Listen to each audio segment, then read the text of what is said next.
ભીષ્મ પિતામહે એવું જાણ્યું હશે કે મારું ગોલ ખૂબ ઊંચું છે. શ્રી કૃષ્ણ જો મારા ગોલમાં પોતાનું છોડીને આવી જાય તો કાંઈ ચિંતા ન રહેવા દઉં. શ્રી કૃષ્ણની ચિંતા જ નહોતી. આ શ્રી કૃષ્ણને બહુ ચિંતા હતી કે આને કેમ પાર પાડવું પોતાનું મિશન. ભીષ્મને કહી દીધું હોત તો કે ભાઈ આ મારું મિશન હાલો શ્રી કૃષ્ણ ભગવાન, પણ ભીષ્મે અપેક્ષા હું રાખતા હતા મારા સરેન્ડર શ્રી કૃષ્ણ થાય તો હું એનું બધું કામ કરી દઉં, તો હું બધું કામ કરી દઉં અને કરી દે. હાલો એ તો બે અપડાઉન હતા, પણ યુધિષ્ઠિર મહારાજા અને શ્રી કૃષ્ણ ભગવાન બેમાં ઊંચી માન્યતા કોની હતી? આ મીથ આવ્યું ને, ઊંચી માન્યતા કોની? ઊંચો ગોલ કોનો કહેવાય?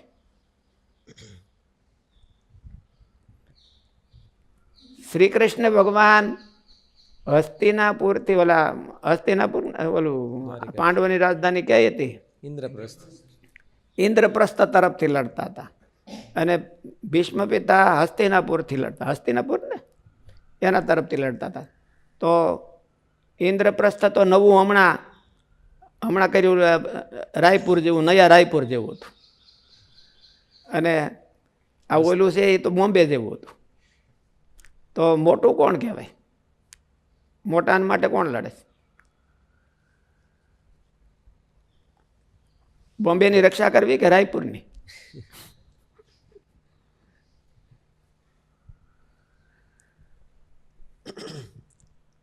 એટલે ભીષ્મ પિતાને મનમાં એમ થયું છે કે આ બરાબર છે, અને મૂળને પકડે છે ને બધા.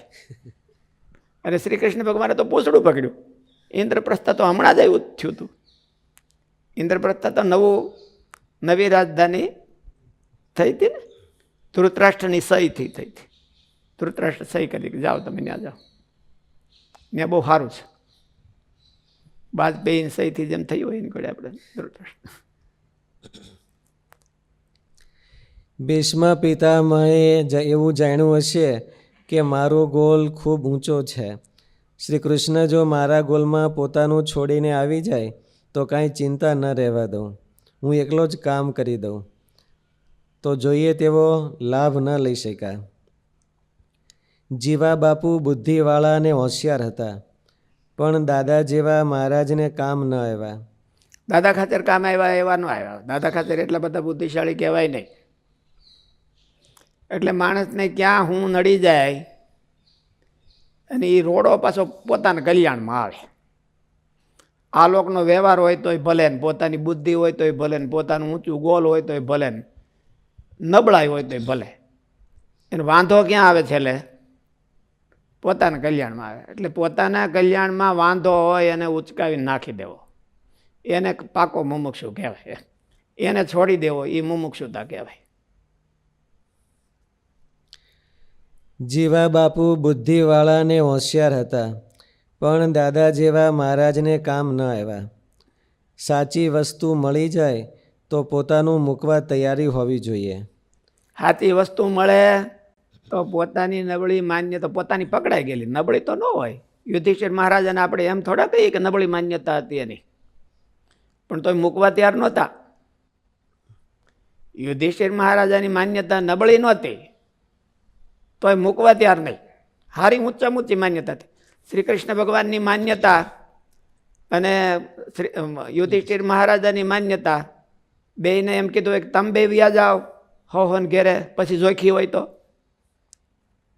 તો કોની માન્યતા વધારે સારી છે? યુધિષ્ઠિર. યુધિષ્ઠિરની માન્યતા તો એ સારી છે. તો શ્રી કૃષ્ણ ભગવાને મૂકવી જોઈતી હતી કે યુધિષ્ઠિરને મૂકવી જોઈતી હતી? કોની મૂકવી જોઈતી હતી?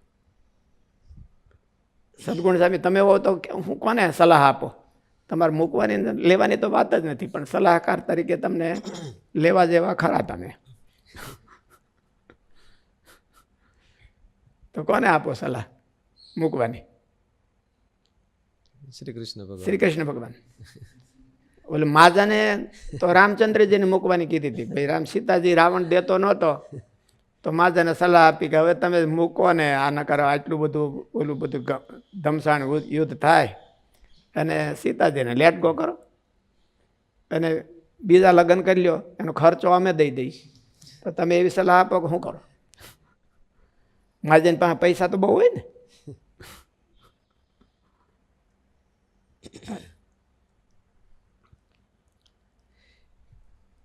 જીવા બાપુ બુદ્ધિવાળા અને હોશિયાર હતા, પણ દાદા જેવા મહારાજને કામ ન આવ્યા.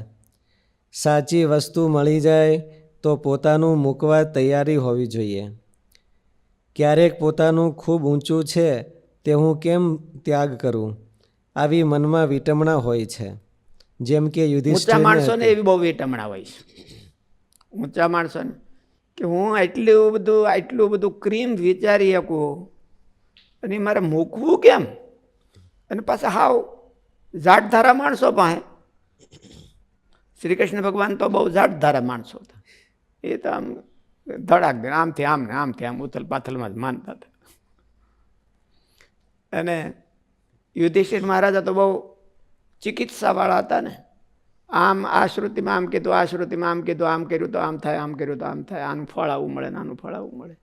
શ્રી કૃષ્ણ ભગવાનને કાંઈ ફળ બળનું કાંઈ નહીં.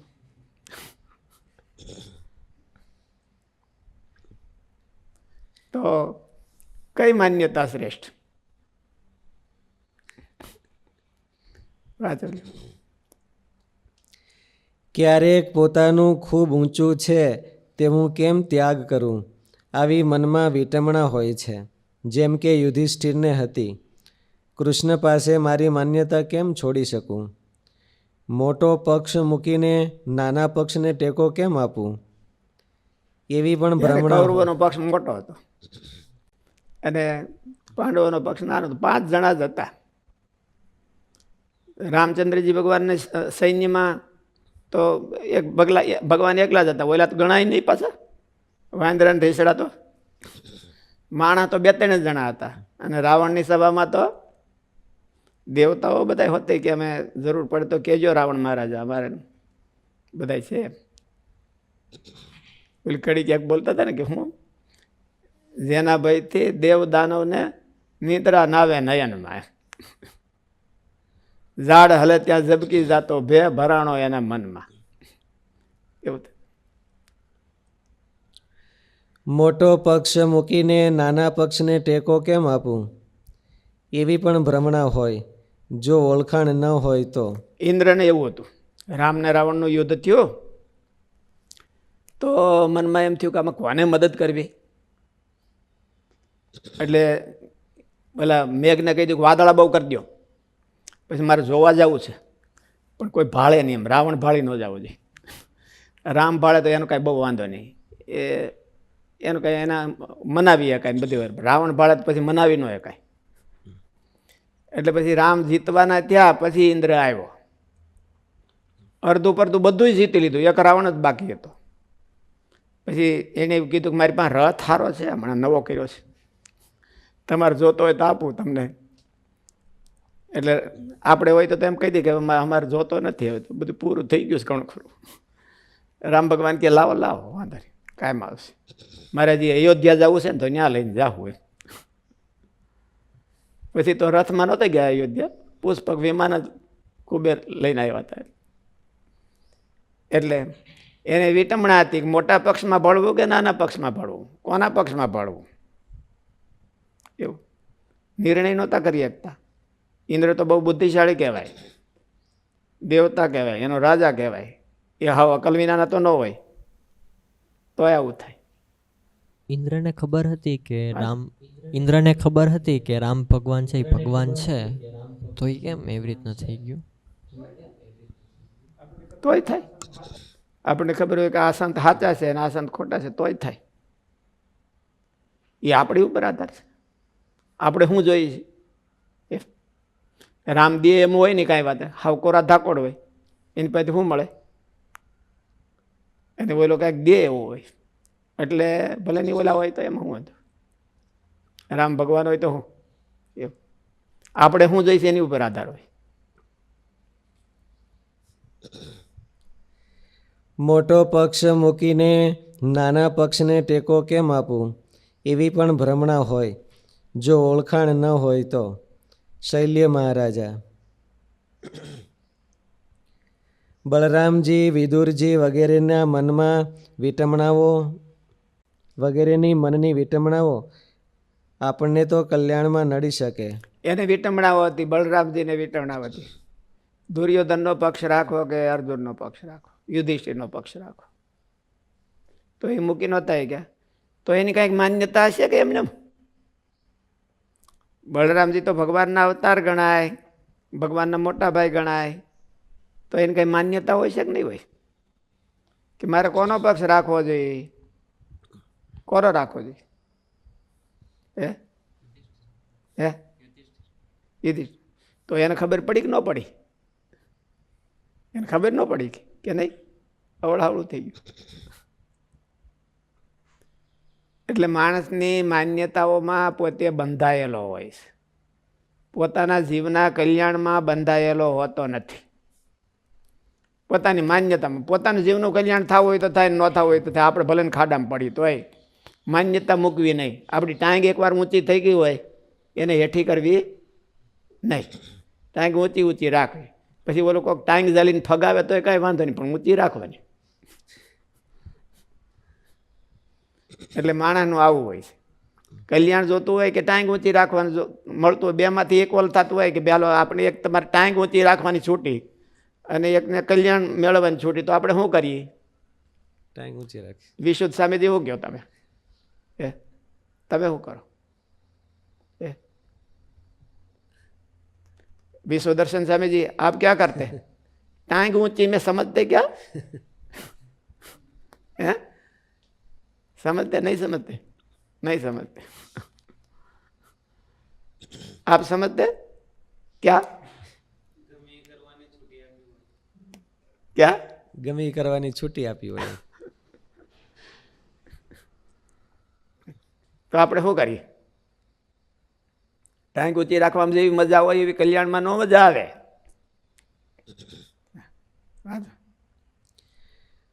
મોટો પક્ષ મૂકીને નાના પક્ષને ટેકો કેમ આપવું, એવી પણ ભ્રમણા હોય જો ઓળખાણ ન હોય તો. શૈલ્ય મહારાજા. એવી રીતે જૂના પક્ષને મૂકીને નવા પક્ષને ટેકો કેમ આપવો? જૂના પક્ષ મૂકીને નવા પક્ષને ટેકો કેમ આપવો? ટેકો કેમ આપવો એવું એ ભીષ્મ પિતાને. બલરામજી વિદુરજી વગેરેની મનની વિટમણાઓ આપણને તો કલ્યાણમાં નડી શકે. રઘુવીરજી મહારાજ જુનાગઢ સત્સંગ કરવા આવે, સર્વ નિવાસાનંદ સ્વામી વડતાલ આવે એવી રઘુવીરજી મહારાજ તો આચાર્ય કહેવાય. વડતાલ જેવું મોટું સ્થાન, એના ધણી, આખા સત્સંગના ધણી, અને એ હાવ સિમ્પલ થઈને સ્વામી પાસે સત્સંગ કરવા આવે. શું કરવા આવે એ કયો? ક્યારે થાય? હે? ઓળખાણ ને મુમુક્ષુ એને કલ્યાણનો ખપ હશે તો થાય ને. એને એમ થાય કે મારું કલ્યાણનો ખપ છે તો આમાં ક્યાંક છે. નકર પોતે આચાર્ય મહારાજ છે અને આદિ આચાર્ય મહારાજ છે, અને એનું જીવન કંઈ ડાઉન નહોતું, એવું હતું તોય પણ.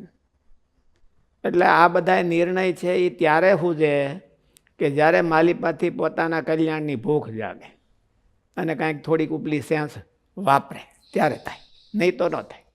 નહીં તો આ ઓલી બધી માન્યતાઓ છે ને, આ બધી એ માન્યતાઓ ક્યાંક ને ક્યાંક આપણને ભરાઈ પડ્યા હોય કોઈક ને કોઈક માન્યતાઓમાં.